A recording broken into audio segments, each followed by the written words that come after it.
Bom dia, amigos. Que este dia seja de muita luz, que as vibrações do Mestre nos alcance e que possamos, nesta manhã, neste momento, formarmos um campo vibratório, um ambiente espiritual de paz, de alegria, com reflexões importantes para todos nós. Hoje nós vamos dar continuidade a este capítulo, A Fé Transporta Montanhas. Vamos ver a fé religiosa, condição da fé inabalável. Do ponto de vista, a fé consiste na crença em dogmas especiais que constituem as diferentes religiões. Todas elas têm seus artigos de fé. Sob esse aspecto, pode a fé ser raciocinada ou cega. Nada examinando, a fé cega aceita sem verificação. Assim, o verdadeiro como o falso, e a cada passo se choca com a evidência e a razão. Levada ao excesso, produz o fanatismo. Em assentamento no erro, cedo ou tarde, desmorona. Somente a fé que se baseia na verdade garante o futuro, porque nada tem a temer do progresso das luzes, dado que o que é verdadeiro na obscuridade também o é a luz meridiana. Cada religião pretende ter a posse exclusiva da verdade. Preconizar alguém a fé cega sobre um ponto de crença é confessar-se impotente para demonstrar que está com a razão. Disse vulgarmente que a fé não se prescreve, donde resulta alegar muita gente que não lhe cabe a culpa de não ter fé. Sem dúvida, a fé não se prescreve, nem o que ainda é mais certo se impõe. Não, ela se adquire, e ninguém há que esteja impedido de possuí-la, mesmo entre os mais refratários. Falamos das verdades espirituais básicas, e não de tal ou qual crença particular. Não é a fé que compete procurá-los. A eles é que cumpre ir-lhe ao encontro, e se a buscarem sinceramente, não deixarão de achá-la. Tende, pois, como certo os que dizem: nada de melhor desejamos do que crer, mas não o podemos. Apenas de lábios o dizem, e não no íntimo, porquanto, ao dizerem isso, tapam os ouvidos. As provas, no entanto, chovem-lhe ao derredor, porque fogem de observá-las. Da parte de uns há descaso, da de outro o termo de serem forçados a mudar os hábitos, da parte da maioria ao orgulho, negando-se reconhecer a existência de uma força superior, porque teria de curvar-se diante dela. Em certas pessoas, a fé parece de algum modo inata, uma centelha basta para desenvolvê-la. Esta facilidade de assimilar as verdades espirituais é sinal evidente de anterior progresso. Em outras pessoas, ao contrário, elas dificilmente penetram, senão não menos evidente, de naturezas retardatárias. As primeiras já creram e compreenderam, trazem ao renascerem a intuição do que souberam. Então, com a educação feita, a segunda tem de aprender, então, com a educação por fazer. Ela, entretanto, se fará, e se não ficar concluída nessa existência, ficará em outra. Pai amantíssimo, eis-nos aqui, filhos do seu coração, ainda tão fragilizados em nossa fé. Dai-nos, Senhor, a compreensão. Amplie os nossos olhos, Jesus, para as questões divinas, para que este fermento novo possa levedar a esperança, a confiança, a caridade, cujas bases sólidas construímos a nossa fé, edificamos a nossa construção e fortalecemos a nossa vontade de te servir. Ó Jesus, amplie o nosso olhar para todos aqueles que necessitam de nós, e que a paz augusta do seu amor consolide em nós a esperança de uma fé robusta, religiosa, segura, para que todos nós possamos alimentar o desejo de amar, de servir e de crescer. Que assim seja, Senhor. Queridos irmãos, a fé religiosa, ela precisa ter uma consistência na verdade. O Kardec coloca aqui nessa mensagem sobre algumas referências que ele traz, mas é um comentário dele, que do ponto de vista religioso, a fé consiste na crença em dogmas especiais. É isso que constitui as diferentes religiões.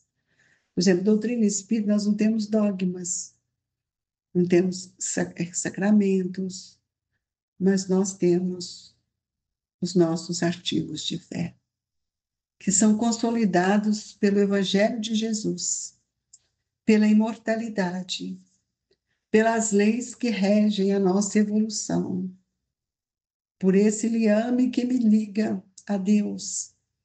E sob esse aspecto, nós sabemos que a fé, segundo Allan Kardec, trazida pela doutrina espírita, ela tem que ser raciocinada. A fé tem que ser lúcida. E para que ela seja raciocinada, eu preciso ter reflexão, refletir no conhecimento que ora nós estamos buscando. Não basta crer por crer, porque aí nós vamos fazer e transformar a nossa fé numa fé cega, que aceitamos tudo que vem. E nós sabemos que nisso é um grande erro. E muitas vezes, por ausência de uma racionalidade, de um sentimento de fidelidade a Jesus, a seu Evangelho, nós nos tornamos fanáticos.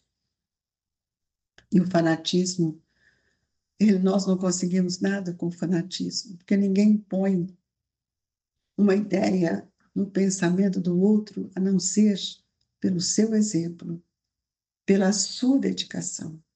Por isso que o fanatismo, mais cedo ou mais tarde, ele desmorona todinho, e nós, às vezes, muitas vezes, ficamos numa situação bastante delicada. Então, a fé que garante o futuro, a fé que se sustenta no Evangelho de Jesus, ela amplia o nosso olhar, ela nos sustenta. Nós vamos ver que o próprio Evangelho vai nos dizer, em capítulos aí procedentes, que a fé, ela é mãe da esperança e da caridade. E das três, a caridade consolida toda a fé e toda a esperança, porque a fé, ela vem de um conhecimento lúcido, um conhecimento que me leva a pensar, a raciocinar. Então, nós não podemos dizer que a fé, ela prescreve, porque a fé, muito ao contrário, a fé não prescreve. A fé, ela multiplica as oportunidades que nós temos de avançar. Então, mais uma vez, nós ainda não temos segurança diante da dor, diante das dificuldades, diante das decisões. Muitas vezes nós queremos que os Espíritos falem para nós o que nós devemos fazer. Não é assim, meus irmãos. A fé, ela se adquire em cima de um conhecimento lúcido, de uma vivência constante, de exemplos que sinalizam a nossa vida. Então, o Evangelho diz: tende, pois, como certo os que dizem nada de melhor desejamos do que crer, mas não podemos. Apenas de lábios o dizem. E isso não convence, não fortalece, E quando nós temos que enfrentar as nossas provas, nós vamos ter que observar que o recurso maior que nós vamos buscar é ter confiança nos ensinamentos de Jesus. Então, nós temos que nos educar. A reencarnação é justamente essa questão para reeducar, para que não fique só nos lábios as nossas palavras, mas que elas traduzam o que passa no íntimo de nosso coração. As provas, elas estão aí para todos nós observar, sentir, mas sem descaso, porque as provas não são castigo, não são punição, são ajustes que Deus nos concede por meio da reencarnação, para que possa consolidar em nós a esperança.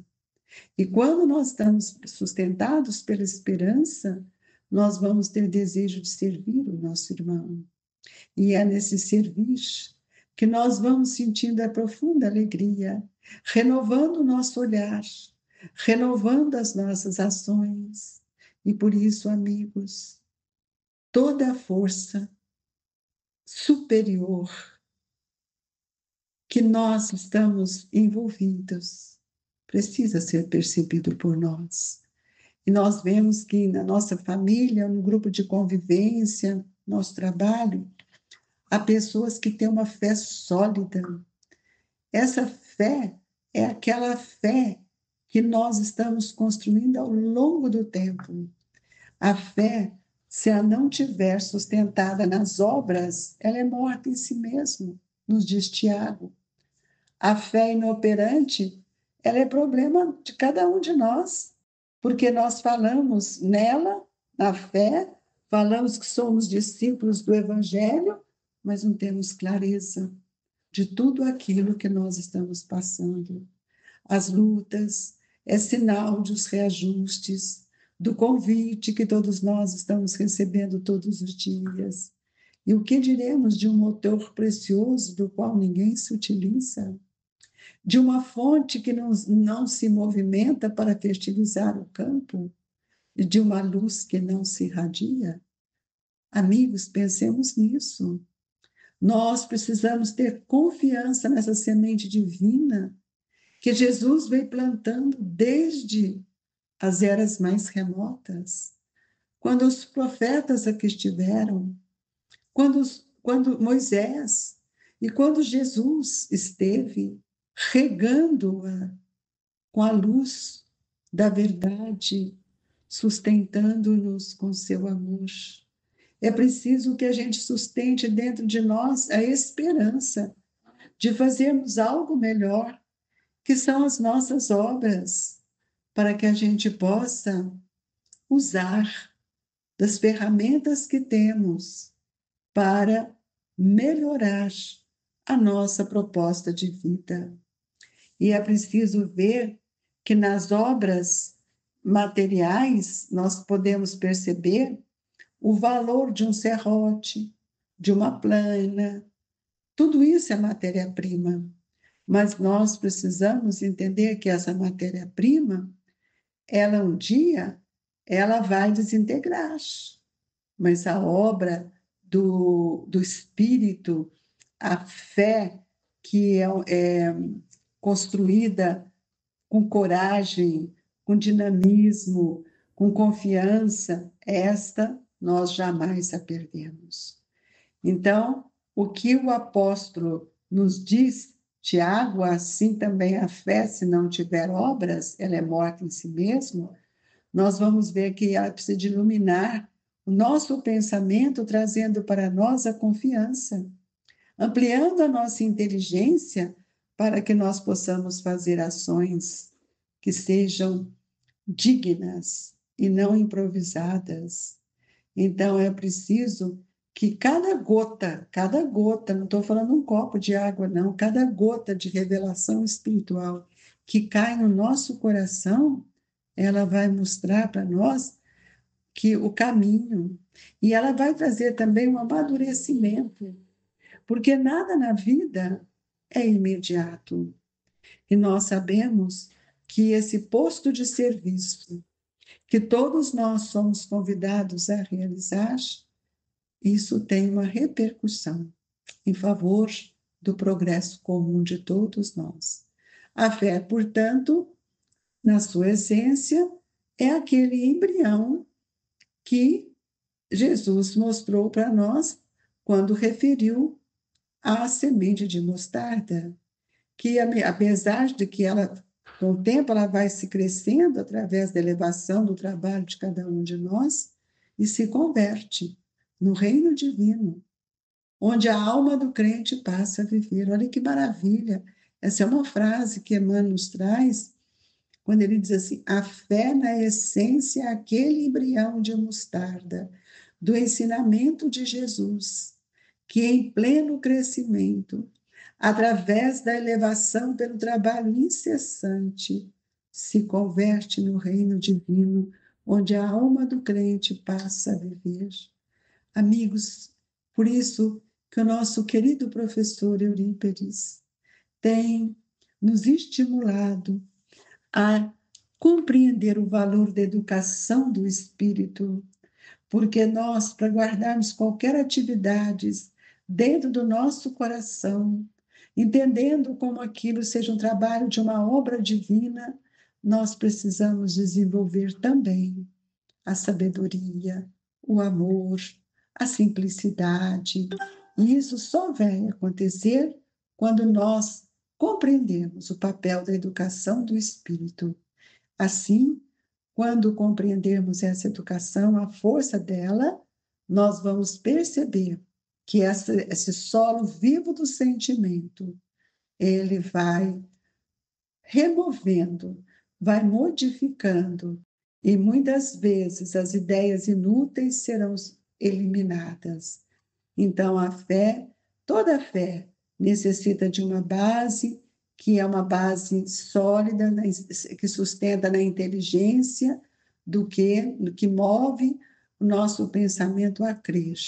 E para crer não basta ver, amigos, é preciso, sobretudo, compreender, porque a fé cega já não nos pertence mais. Nós precisamos buscar, conforme Kardec nos ensinou, a fé raciocinada por se apoiar nos fatos, na lógica, sem nenhuma obscuridade. A criatura, então, crê, porque tem a certeza, e ninguém tem certeza senão porque compreendeu. Eis porque não se dobra, porque fé inabalável só é a que pode encarar de frente a razão em todas as épocas da humanidade. E Kardec fecha esse item dizendo: a esse resultado conduz o Espiritismo, pelo que triunfa da incredulidade, sendo que não encontra oposição sistemática e interessada. Sejamos verdadeiros espíritos cristãos, amigos, para que nós saiamos dessa fé cega e sintamos dentro de nós o valor, a essência dos ensinamentos do Cristo como sementes divinas em nossos corações. Agradeçamos a Jesus por tudo o que Ele tem nos dado. E nesta hora alvissareira do passe, sejamos amparados pela misericórdia do vosso amor. Senhor, que cada um possa fazer as suas súplicas, mas fluidificai as nossas águas, para que elas sejam remédios vivos do seu amor, a mudar as nossas energias. Obrigado, Senhor, na confiança e na certeza de que o seu olhar se estende para toda a humanidade sofredora e para todos nós que estamos nos esforçando para nos tornarmos seres melhores e úteis a esta causa. Recebam, amigos, o abraço, as vibrações ternas, sinceras e suaves dos trabalhadores do Grupo Espírita Esperança e Caridade, Colégio Allan Kardec. Sintam-se abraçados por todos nós. Que assim seja.